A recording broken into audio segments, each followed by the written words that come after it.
Okay. Happy Football Friday, everyone. It's week 6 of the high school football season. You might as well name this rivalry week, John Leidick, because boy, do we have a boatload of games that everyone gets up for at the beginning of the season. Yeah, and it all starts with the big one tonight is our game of the week, Cathedral Prep McDowell, and what makes it even sweeter, I guess, if you're the fan of one of those two teams, it's a battle of unbeatens going into tonight. Somebody's going to remain perfect, another one's going to have their first blemish of the campaign. It's very interesting. It's the first time in 6 decades those two teams have been undefeated coming into a game this late in the season. Wow. So we will see how that lives up to the hype. We'll get to that game on the next slide. But as we kick off our week 6 slate of games, John, really, any other week, this would be our game of the week. Fairview and Fort LaBeouf, two teams that were unbeaten all the way up until last week. Battle for first in Region 4. You have the powerhouse Fairview offense who can get it over the top against Fort LaBeouf's running attack with that trio of terror. Yeah, this is going to be an interesting one just to see how these two teams respond. Obviously, we mentioned how successful these two teams were going into last week, but now it's kind of the gut check. Yeah. You know, how do you respond after that first punch in the mouth, as most coaches would say? So I'm interested to see how things turn out tonight. Knock on wood, the weather's held up, so that's allowed teams to do whatever they want. Where if this game was played on a rainy night, it may lend a little more to Fort LaBeouf because of their ground game. But tonight, each team allowed to do what they want, so it should be an interesting contest. Other games we've got on the docket: Maplewood visiting Seneca, Cache versus Mash, Conneaut and Meadville. Boy, the Bulldogs starting to run through Region 5 after that dominating win last week at Warren, which they shut out the Dragons. That was our game of the week last week. In Oil City visiting Franklin. I'm interested, John. I mean, Meadville on paper, you wouldn't necessarily think of them as a dominating team. They're only 3-2, but my goodness, did they look good last week? Yeah, they did. And Ray Collins said he could start to see the turn of the tide, especially after that Butler loss, and they're certainly starting to prove it. Some of the young guys, they're learning how to win. That's the most important part when you're trying to replenish your roster. Is those first few games are going to be tough with just consistency and getting the chemistry. The Meadville's starting to settle in as they take on their rival from across Crawford County. And then this one usually has a lot of big-time feel towards it down in Venango County, but both teams this year are struggling to find their footing throughout this season. So, but you get these two communities together throughout the records. It's going to be an enjoyable night. So we'll see if one of these teams can kind of find their footing here tonight and start to get some momentum as we head down the second half of the season. All right, if you thought one mouth-watering matchup was enough for week number 6, we've got you covered with the second. It's our game of the week, McDowell Cathedral Prep third that you see down there, being played at Gus Anderson Field. John, I just got a notification about an hour or so ago this game is sold out. They're not selling tickets to it anymore, to give you an idea of how crazy of a game this is. Which means the place to watch all the highlights is here. Football Fridays at 11:15. Football Friday Erie News Now, because if you're not getting in, you're not going to see the game live. So watch it with us. We're also going to be live at Gus Anderson Field for Game of the Week. They let us in for 5:30, and 6 o'clock with myself and Joe Von Johnson. So, all right, clearly these two teams are very good. Cathedral Prep 5-0. They run the ball extremely well. Michael Parks in the backfield leading the way. Carter Barnes has emerged as one of those playmaking quarterbacks. McDowell, kind of the same thing. Ben Moore, first-year starting quarterback, taking over for the Trojans this year. And the running game for McDowell, also prevalent. You've got Artis Simmons, Ray Jackson. Those two have really led the way. So teams that kind of are similar to each other in how they play. Yeah, and there's still teams that I don't think have reached their offensive full potential yet. They've shown spurts, they've shown signs of it, but there's been those inconsistencies throughout the season that they're still trying to grow upon. I wasn't there last week. Did you see more out of McDowell in terms of discipline?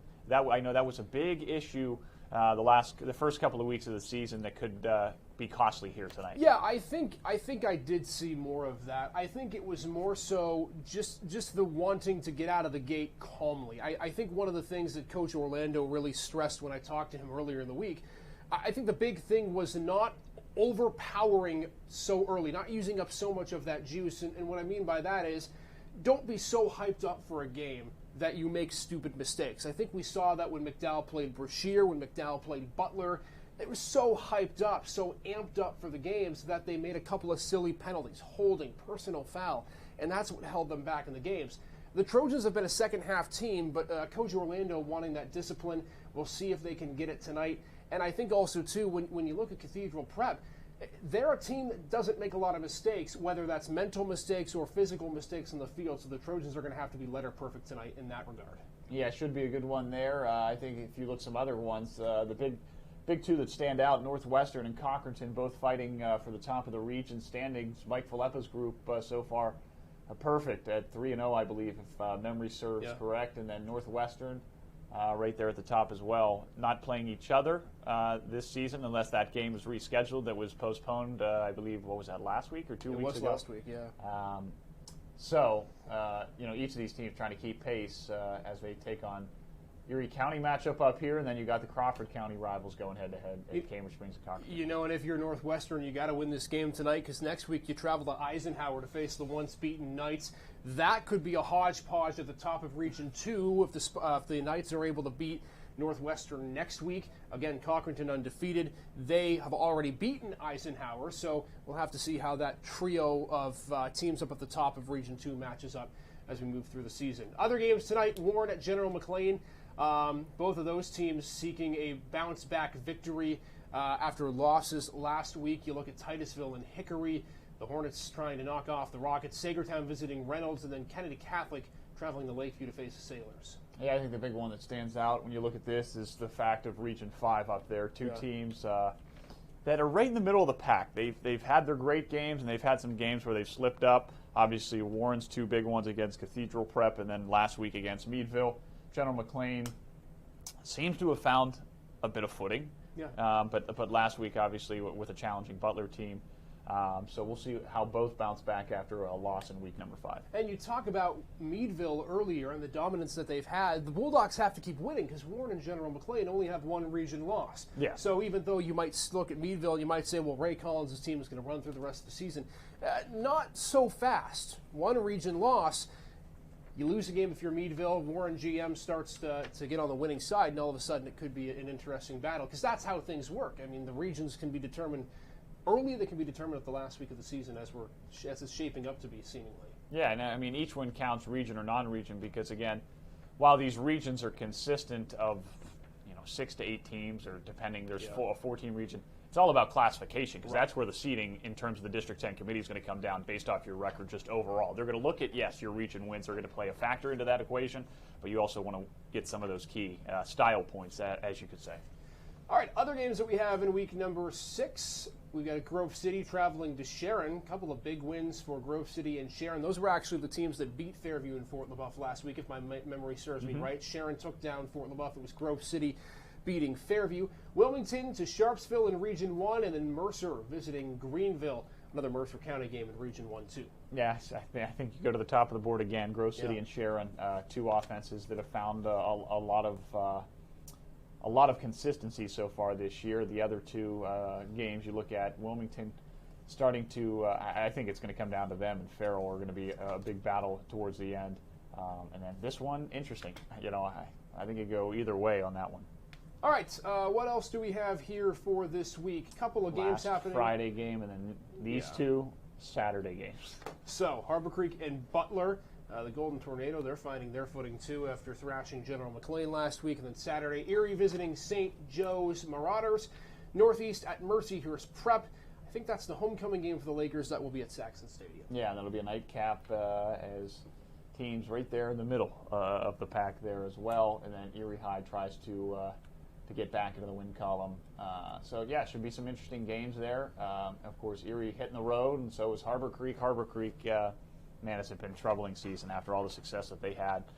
They're trying to find some momentum as they get to the second half of the season. After a week 1 win, too, a game they looked very well. Cam Williamson ran the ball for over 230 yards in the first half. They just have not found their footing since. All right, John, let's look at game of the week. I want to get your keys for this game between Cathedral Prep and McDowell.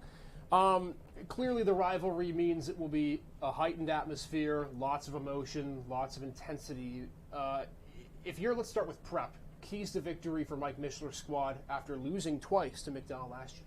Well, I think it's going to be the middle of the football field in terms of the passing game. Last week when I was watching them against St. Francis out of New York, the tight end position really dominated in the center of the field. I'm sure that's something Mike Mishler and company addressed earlier this week. So that's the defensive side of it. The other is Carter Barnes. The kid has the talent, but when you get in a game like this, the emotions are heightened. You don't want to. You want to try and make that big play, does he try to do too much, or does he sit there, take what the defense gives him, and then find the opportunity to whether it's running with it or make that big-time throw down the field, which he has the ability and has shown with his receivers. So that's the Cathedral Prep side of thing. I think if you look on McDowell, can they establish that run game early and dominate the line of scrimmage? They've always been known for the big linemen that they put up front, while they've been ushering in a new regime in some sense.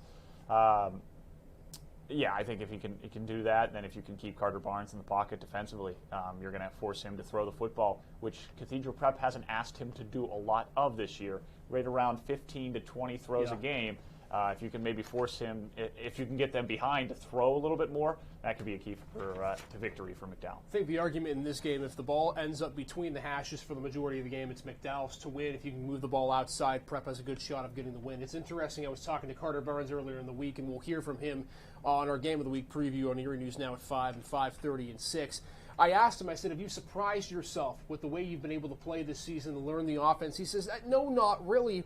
And he talked about how the last 2 weeks against Solon and St. Francis were really sticking points for him, good markers as to how he was able to play. But even though those two teams in Solon and St. Francis, very, very talented, it's not an emotional battle like you're going to have tonight against McDowell. And I think that will be a key, too, for Cathedral Prep and Carter Barnes. I got to ask you, who's your prediction for tonight? I'm putting you on the spot. I'm going to go... It's going to be a last-second play. I'm going to go with Cathedral Prep 27-24. Wow. Cole Constable hits one 33 yards. Okay, so you're going field goal. Yes. See, I'm going to save my prediction for later. I'm also going a last-second play. I also have the exact play in mind of what's going to happen. I'll keep my prediction, though, for last. I mean, it's going to be a last-second finish, right? I don't think you're going to see a blowout tonight. I just You don't. hope you don't see a blowout with a game that means nice. so much. It'd be nice. I do want to quickly too, ask you about Fairview and Fort LaBeouf, because that's another game that really needs attention. Battle for the top spot in Region 4, rather. Who do you like in that one tonight? I'm going to take Fort LaBeouf. I think that run game bounces back in a big way. Fairview has been able to move the ball through the air. I just don't know against that LaBeouf defense that is always so sound out there with Coach Jeff Nichols. I'm going to take Fort LaBeouf by 10. Say something like a 28. I don't want to say 18. That's an odd football score, but we'll say 28-20. We'll call it 28-20 and a little less. Take the under on that. I'll go 28-17. Fairview's got a heck of a kicker out there, by the way, from Mark Sobolewski's team. Okay, final thoughts. Week 6, a lot of rivalry games. It's shaping up to be a good week. Yeah, it's going to be a good week. It'll be interesting to see. I'm keeping an eye on Meadville. I think they're a team that I don't want to say people are sleeping on, but they can really make a push as we get into the second half of the postseason. Ray Collins has got his guys starting to hit on all cylinders. And remember, Meadville's taking on Cathedral Prep, I think, in Week 9, too. That game is down in Crawford County, so that'll be another one to lick your chops at when we get ready for the end of the season. Okay, Week 6, as John said, Football Friday highlights at 10, and then the big show at 11 o'clock on Erie News Now, especially if you're not getting into the McDowell Prep game. Take a listen to us. 5, 5:30, and 6, Jovan Johnson and I will be around talking McDowell Prep and other games, and, of course, coverage throughout the evening, however your high school